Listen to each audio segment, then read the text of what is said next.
Hello, what's up mga idol? Magandang araw po sa inyo at welcome back nga na naman po dito sa ating munting channel mga idol. So, eto nga, meron na naman po tayong i-unbox ngayon na solar item. I-unbox natin at i-test natin kung okay ba itong item na to at may i-recommend ko ba sa inyo. So, samahan nyo ako mga idol na i-unbox itong item na to ngayon at iti-test natin kung goods na goods ba ito. At syempre mga idol, sa mga hindi pa po nakasubscribe at bago pa po sa ating channel, ay inaanyayahan ko po kayo mga idol na mag-subscribe po sa ating channel para updated po kayo lagi sa ating mga videos at pakishare na rin po ang ating mga video at pakilike na rin po mga idol. So tara, ano na natin mga idol, i-unbox na natin.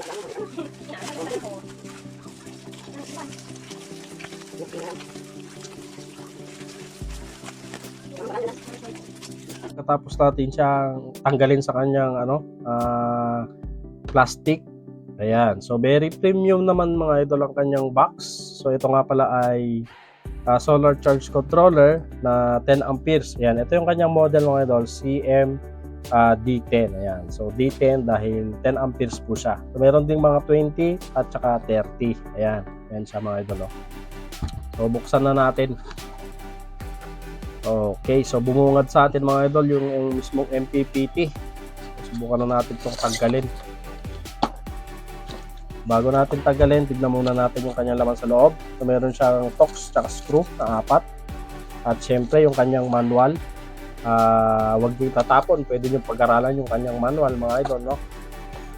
At syempre itong kanyang pattern, no, sa likod pagka i-mount niyo na siya. Ayan, nakalagay oh. So, nandito meron din konting introduction dito. Instruction, no? Ayan. So, ito yung kanyang laman mga idol, no? Ayan. So, meron siyang foam. So, very good naman at hindi na damage yung ating item. Ayan siya mga idol, oh. Nakalagay naman MPPT pero kadalasan kasi mga idol, mga nabibili natin, marketing strategy, merong MPPT, yung pala, pangalan lang niya. So, solar charge controller. Mamaya, titignan natin, i-check natin kung MPPT nga ba talaga siya. Okay? So, meron tayong 6 na slot dito, no? So, tigda dalawa. Ito, dito, meron tayo dito for panel, battery, at saka load. So, meron din tayo ditong USB slot. Ayan. So, ang specs nito dito mga idol ay pwede siya from 12 volts to 24 volts. Ayan, 12 volts to 24 volts. At ang kanyang rated current ay 10 amperes. Ang kanyang maximum PV voltage mga idol ay hanggang 50 volts lang po. Okay, take note itong mga specs niya mga idol kapag kayo magsiset up, lagi nyong sinisilip yung specs. Napaka-importante niyan. Maximum PV input power mga idol kapag kayo ay 12 volts system. Ang inyong maximum power input ng PV dapat hanggang 130 watts lang. Hanggang 130 watts na solar panel. Hindi pwedeng sumobra kahit na 5 kasi itong 130 maximum na yan mga idol. Hanggat maaari hanggang 120 lang kayo, wag nyo isagad. Okay, so sa kanyang 24 volts naman hanggang 260 watts lang naman. Okay? So dito meron tayong 4 na button, escape, up and down at saka set. Okay, so napakaliit lang niya mga idol, no. Ayan oh. Ayan lang siya oh. Ayan oh. Yung palad ko ayan oh. So yan. Ang product dimension nga pala nito mga idol ay 130 by 130 by 58 millimeter. Ayan, yan yung dimension niya mga idol, yung sukat ng ating MPPT kuno kasi hindi pa naman natin napapatunayan mga idol. Itetest pa lang natin mamaya. Dito pala sa kanyang USB output mga idol, no. Ang kanyang output dito ay 5 volts 3 amperes. So napakalaki niyan, halos fast charger na yan. So 5 volts 3 amperes ang bawat USB slot nito. Ayan, so pwede kayong mag-charge dito mga idol, no. So hindi niyo na kailangang maglagay pa ng USB charger kung kayo ay bibili nito. Okay na rin, maganda na rin. So yun. So i-test na natin to mga idol para ma-check natin kung okay naman yung kanyang display. Okay. So ito na mga idol, nakalagay na siya, nakasalpak na. I-test na natin kung maganda ba ang ating MPPT Kuno? Okay.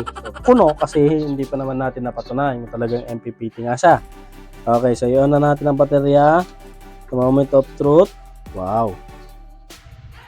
Bah, magandang kanyang interface para sa akin mga idol Okay. Ayan. So meron na tayong display dahil 12 volt system nga ito mga idol. Ayan. So nakalagay. Meron pa siya. Okay, ito. So ito mga idol ay yung display dito ay yung voltage ng baterya at yung load nyo. Dito naman yung nagaano siya mga idol naglilipat-lipat siya from voltage to amperes. Gaya nito. Makikita nyo sa taas merong voltage. So ito yung PV voltage, battery, tsaka load. At ngayon naman yung amperes. PV amperes at tsaka battery amperes tsaka load amperes. Dito sa taas mga idol yung battery percentage niya, yung icon niya. So dito icon ng panel, icon ng baterya at saka icon ng load. So makikita rin natin dito kapag naglipat siya, after ng percentage ng baterya mga idol ay lalabas yung ayan, yung 31C, yung ano ng system niya siguro ito mga idol, temperature ng system niya. Okay. So mapapansin nyo mga idol naka-gel tayo. So dahil LiFePO4 yung ating gamit, 32650 na cylindrical, ay kailangan natin tong palitan ng LI. Okay, so ito kung paano ba tayo magsaset dito sa SCC na to. So ilo-long press natin according sa manual, long press daw itong set. Okay, ito. And then naka-gel tayo mga idol, no. So lipat muna tayo sa LI. So meron nang nakaset na parameters, no, kung anong klaseng battery yung gamit natin. Siguro dito, kailangan na lang nating mamili kung anong klaseng battery yung gamit natin. So, dito muna tayo sa down. Ayan, flooded or mga lead acid. And then use. Itong use mga idol ay usage. Use to, ibig sabihin, pwede kayong mag-set ng parameters na gusto nyo. Unlike kasi dito sa mga nakaset na flooded, gel at saka lithium, meron na siyang parameter na nakaset. So, ito LI tayo, iset natin. Yan. And then magbi-blink yung 12.6. Ang ibig sabihin nito, ang ibig sabihin niyan mga idol, hindi yan flooded, hindi ibig sabihin yan FLD is flooded na po. Ang ibig sabihin niyan mga idol ay floating voltage. Ayan, ito floating voltage yan mga idol. Ewan ko bakit FLD kasi nakalagay. Floating voltage yan, ibig sabihin kung anong voltage siya mag-float. So, kailangan natin itaas yan, no? So, yan. Floating voltage 13.0 volts. Okay, set. Itong L4U.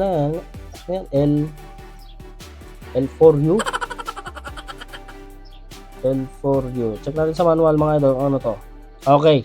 Ang ibig sabihin pala niyan mga idol ay LRV.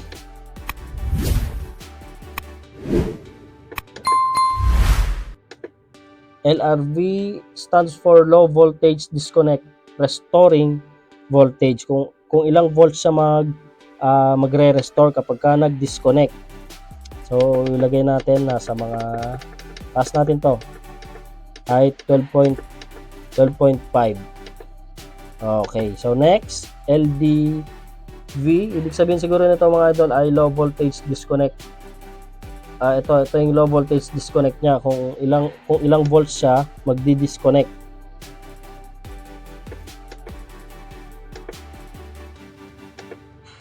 So masyadong mababa, kailangan natin tong itaas. Masyadong mababa, at least mga 12 volts. Okay, ayan, so pwede na. Ito naman nagbi-blink yung 12 volts. So dahil 12 volts tayo, set lang natin sa 12 volts. Dito sa taas, 23 hours, ibig sabihin yan, yung load nyo mga idol. Kung ilang oras gagana yung load nyo at kung ilang oras mag-o-off or kung anong oras mag-o-off. Ayan, isa-set nyo lang yan kung anong oras. So good to go na tayo. Double check natin kung nag-save. Okay, goods. Tama yung mga sinet natin. So press lang natin tong escape. Okay. So dito, okay. So, prines ko yung app mga idol, no? Lumabas dito kung Mayroon ding kilowatt hour kung ilang kilowatt hour yung napoproduce ng ating panel at kung ilan yung load natin. Daming ano nito ah. Ayun.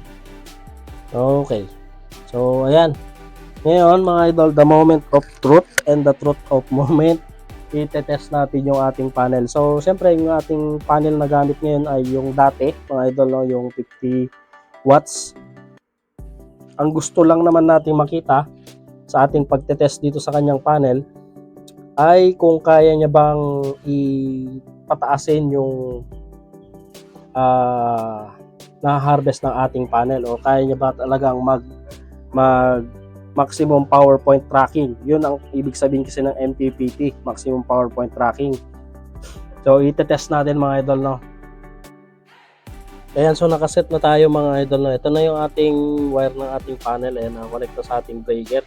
So ginamit natin na yung 50 watts lang, yun lang kasi ang available natin na pang test ngayon mga idol, no. So yun na natin at i-check natin. Ayan, so meron tayong voltage 19.2, wala pa tayong amperyahe. So wait natin konti, isa pa, isang balik pa, wala pa rin. Andali, check natin yung, so nasa 13 volts na tayo. Andali nga mga idol, i-check natin ulit yung parameters natin. So 13 lang. Itaas natin to, ito pala yung ano mga idol, kung hanggang ilan yung maximum voltage ng inyong baterya. So ilagay natin 14 volts. Ayan. Ayun, meron na. So ma-harvest na yung bigay ng ating PB. Ayan, nag-iba yung ating percentage ng baterya, naging 50% na yung capacity niya. Kasi nasa 13 lang tayo kanina. Ayan, so PB natin 4 amperes, ay 0.4 amperes. Balikan natin. 0.5 at yung pupunta sa ating baterya, PB to SCC, SCC to battery, 8 amperes mga idol. Ulit, i-check natin ulit. 8, tapos 8 yung PB, 1.1 na yung ating ano, yung pumapasok sa ating baterya. Excuse me. So ayan na mga idol yung ating pagtetest ng kanyang harvest. Kung okay ba siya. So para sa akin okay naman dahil merong diferensya sa kanyang harvest at saka yung pagbato papuntang battery, no. Mas mataas kesa dun sa harvest. 1.2 tapos 1.4, 1.3 yung pumapasok sa ating baterya. So meron siyang konting pag-jack up naman ng kanyang harvest, no. So kung meron pa siguro tayong mas mataas na panel, siguro makikita natin yung ano nito mga idol, yung pagkakaiba niya or yung kanyang pag ano na amperya. Ayan, gaya niya, no, 0.9 lang yung PB tapos 1.2 kanina yung baterya mga idol. So okay na okay to para sa mga maliliit na setup mga idol, yung mga gustong pang ilaw-ilaw lang, pang electric fan lang, at saka hindi ganoon kalaki yung panel. Okay na to mga idol, itong MPPT na to. Ayan, no, solar charge controller MPPT. So tignan nyo naman yung kanyang harvest mga idol, oh. Okay, bumaba yung init ng araw, humina. Okay, so dahil makulimlim mga idol at hindi ganoon kalakas yung ano, yung tirik ng araw, hindi natin makuha yung magandang ano nitong MPPT na to or SCC na to mga idol. Hindi natin makuha yung magandang conversion niya, or let's say hindi natin makuha yung magandang pagka MPPT niya, no, yung pagka maximum power point tracking niya sa ating panel, no. So siguro para sa akin, meron tayong bagong senaryo dito. Ayan yung ating power supply. Ginamitan ko ng power supply na laptop charger. Ito, meron tayong laptop charger dito na merong 20 volts and 3.2 amperes. Ayan. So nilagay ko dito sa ating input ng ating panel dito, no. So magkakandak tayo ng senaryo na kunwari ito yung ating solar panel, para lang makita natin yung conversion ng ating MPPT, no. Okay, so nakaklam na rin tayo dito sa ating wire papunta sa ating battery. Ayan. Mamaya isa-set natin yan. So ngayon mga idol, ang balak ko i-on na natin ito at makikita natin kung gaano kataas yung diferensya ng harvest niya, yung pumapasok sa ating panel papunta sa ating battery, no. So ito na, i-on na natin. Ayan na, so meron na tayong voltage mga idol, 20 volts. Ayan, meron na tayong amperes. So i-on na rin natin to. Okay, so tumataas yung ating amperes mga idol, oh. 0.5 amperes, 0.6, 0.7, 0.9, 0.1. Check din natin dito. So take note mga idol, itong tinaman natin ay yung papunta sa ating battery, no. So meron na tayo sa battery 5.7 base dito sa SCC. Ayan, 5.8 yung pumapasok, 4.4 yung binabato ng ating power supply. At yung pumapasok sa ating battery ay 5.3. Ayan. So 5.7 at 4.4. Okay. So meron siyang pagkakaiba na 1 ampere mga idol, no? 1 ampere mahigit. Ayan, 5.9.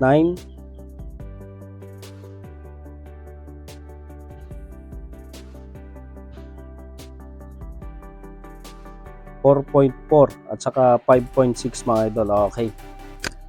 So nakita naman natin yung pagkakaiba niya sa pumapasok sa ating SCC at yung lumalabas galing sa ating SCC papunta sa baterya. Ayan, 5.9 na mga idol dito sa ating SCC.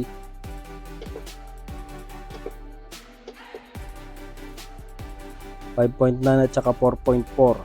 So steady na yung ating amperyahe galing sa ating power supply kasi hindi naman to mga idol, medyo mainit na rin. Ayan, 4.4. So meron siyang diferensya na 5.9 amperes. So meron tayong diferensya mga idol na 1.5 amperes, no. So yan yung kanyang extra na binabato papunta sa ating battery. Okay, so masasabi ko mga idol na MPPT nga po talaga siya. Check natin yung kanyang kung mainit. Hindi naman siya mainit. So medyo mataas na rin yung ating nagwa 100% na tayo mga idol, halos papuno na. So saglit lang talaga mapuno yan kasi ilang AH lang naman yung ating battery.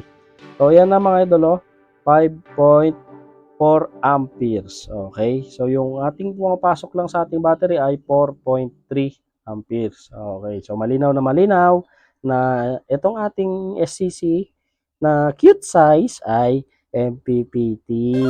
Very good, very good. Okay, okay. Mamaya bibigyan natin to ng maganda-gandang review. Okay. Siya nga pala mga idol, wag niyong gagayahin yung ginawa ko na itong power supply, ginawa kong input dito sa ating SCC kasi hindi po advisable mga idol, no, na gumamit ng power supply ng laptop para isaksak dito sa inyong SCC. Hindi advisable yun mga idol.